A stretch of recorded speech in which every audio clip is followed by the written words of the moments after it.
Olá pessoal, sejam bem-vindos a mais uma aula aqui. Hoje falando sobre comandos de repetição.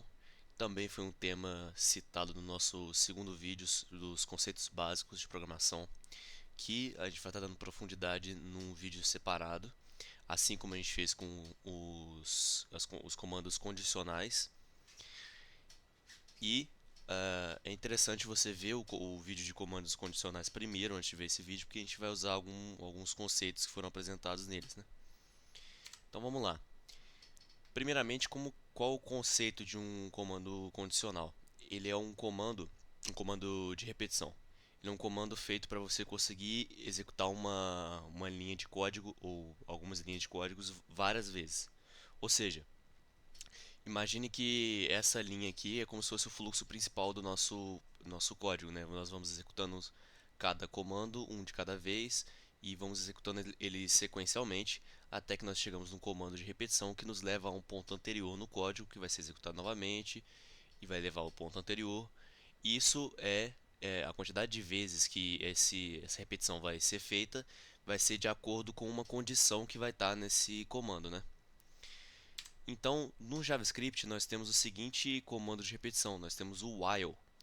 O while em inglês significa enquanto, ou seja, enquanto a condição entre parênteses for verdadeira, nós executamos os comandos aqui dentro. Simples assim. Nós temos também o do while, que seria faça enquanto, que é basicamente a mesma coisa que um while, porém em uma ordem diferente, certo?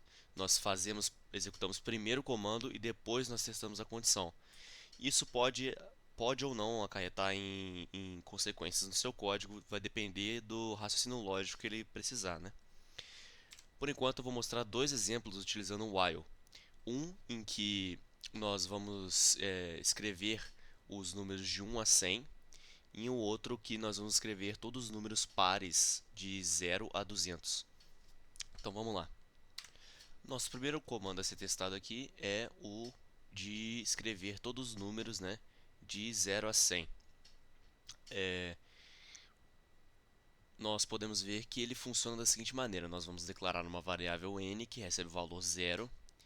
Enquanto n for menor ou igual a 100, nós vamos escrever n e depois nós vamos dizer que n vai receber o valor de n mais 1. Ou seja, o que isso vai fazer é aumentar o valor da nossa variável n em 1. Então vamos executar o código para ver o que acontece, né?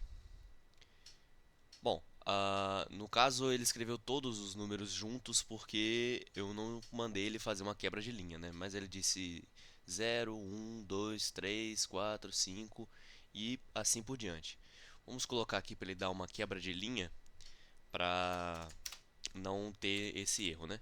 Para o JavaScript dar uma quebra de linha, é só nós dizermos que além do n, ele vai escrever também, ou seja, n mais, ele vai escrever isso aqui, ó, br.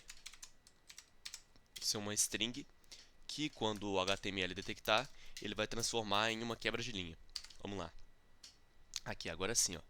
0, 1, 2, 3, 5, 4, 5 e por aí vai. Então, nosso comando ele está funcionando. Observa que o comando de repetição ele é essencial para esse tipo de código que a gente precisa fazer alguma coisa várias e várias vezes, né? Nosso próximo exemplo é o dos números pares. Então vamos lá. O código ele é semelhante.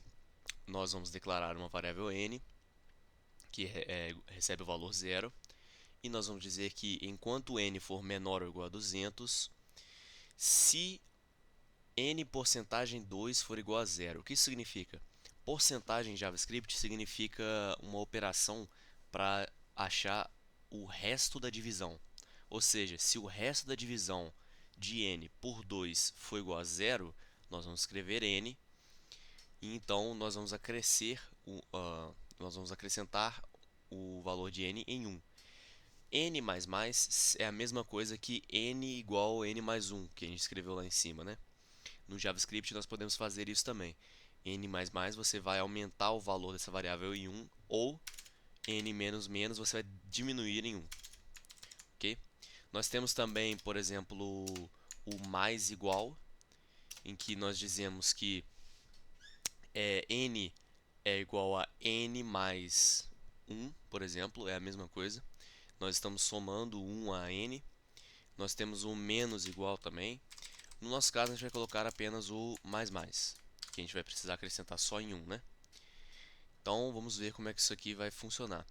Já vou colocar aqui de uma vez a quebra de linha para a gente não ter o mesmo erro, né? E pronto, vamos testar.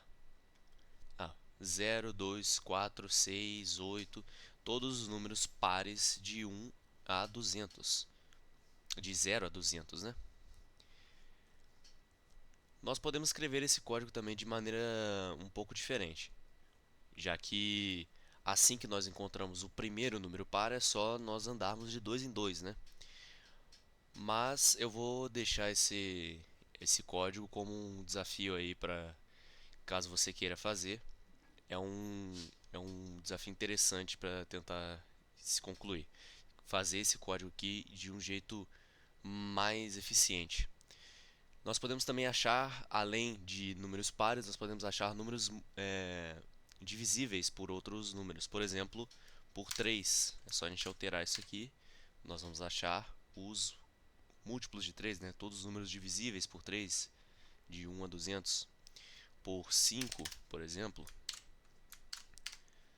Aqui. Nós podemos brincar bastante com comandos de repetição. Eles são comandos muito úteis. Além do while, nós temos também o comando for. Como é que ele vai funcionar? O comando for, na verdade, é um, um jeito de facilitar a nossa vida, que é muito, muito útil. Observe que quando nós escrevemos ambos os códigos aqui, nós sempre declaramos uma variável, criamos uma condição para essa variável e no final da execução do nosso código nós aumentamos o valor dessa variável até a condição ficar falsa. Vamos chamar essa variável aí de variável de controle, vamos dizer assim, né? Nós temos uma variável que vai começar baixo e que vai aumentando a cada repetição até que ela chegue na condição e a gente possa sair do comando de repetição. É ela que controla a quantidade de vezes que o comando vai ser repetido. O que o for faz é, basicamente, estruturar o nosso código de uma maneira mais fácil. Então, nós temos aqui, o comando vai ser for, a variável, a declaração da variável, então, ponto vírgula, a condição que ela vai ter que o nosso comando de repetição vai ter que, vai ter que testar, depois ponto vírgula, e o comando que nós temos no fim de todo o código que vai aumentar o valor da variável até chegar na condição. E aí nós abrimos a chave e colocamos todas as alterações que nós queremos que sejam feitas durante essa repetição. Então vamos testar para ver como que isso vai funcionar em código. Vamos testar com esse nosso exemplo aqui que a gente deixou, em que a gente vai ter que escrever Hello World 200 vezes, né? Apenas um exemplo aí. Vamos lá. Ó, o nosso código vai ficar da seguinte maneira: for, declarei uma variável i que recebe o valor 0, assim como nós fizemos nos outros exemplos. Ou seja, for i igual a 0, i menor ou igual a 200 é a nossa condição, igual nós colocamos antes no while. I mais mais, ou seja, o valor de i vai aumentar em 1 toda vez que eu chegar no final desse código. Foi o que nós colocamos nos nossos outros exemplos. E o que vai ficar nesse meio, ou seja, que vai ser repetido, né? Vai ser isso aqui, ó, document.write hello world e uma quebra de linha. Veja como reduziu muito mais o espaço, né, a quantidade de coisa que eu tenho que escrever e facilitou muito mais o entendimento do que está acontecendo, né? Nós temos todas as variáveis e mudanças que vão ser feitas para o controle de repetição, tudo aqui em cima de uma vez. A gente não precisa espalhar ela pelo código, né? Então vamos executar aqui para ver como funciona. E aí nós temos Hello World repetidos 200 vezes. Nós podemos também fazer fazer isso, por exemplo, com o código de achar múltiplos ou números pares, né? E vou deixar esse aí como um teste, caso você queira fazer também, que é algo interessante de se fazer. Esse comando for também, ele vai ser muito útil para a próxima aula que a gente vai ter, que é de vetores ou arrays. E bem, por enquanto, a gente vai ficar só por isso. Esse é o fim da nossa aula de comandos de repetição. A próxima aula, como eu disse, a gente vai falar sobre vetores e arrays. E nós vamos usar conceitos que a gente já utilizou, de condicionais, de repetição, na próxima aula. Então, se você ficou com alguma dúvida dessa aula, deixe aí nos comentários que a gente vai estar respondendo. Se você tem alguma ideia de vídeo, de algum conteúdo que nós possamos falar sobre, deixe aí também que nós podemos fazer um vídeo também sobre. Então, ficamos por isso e até mais.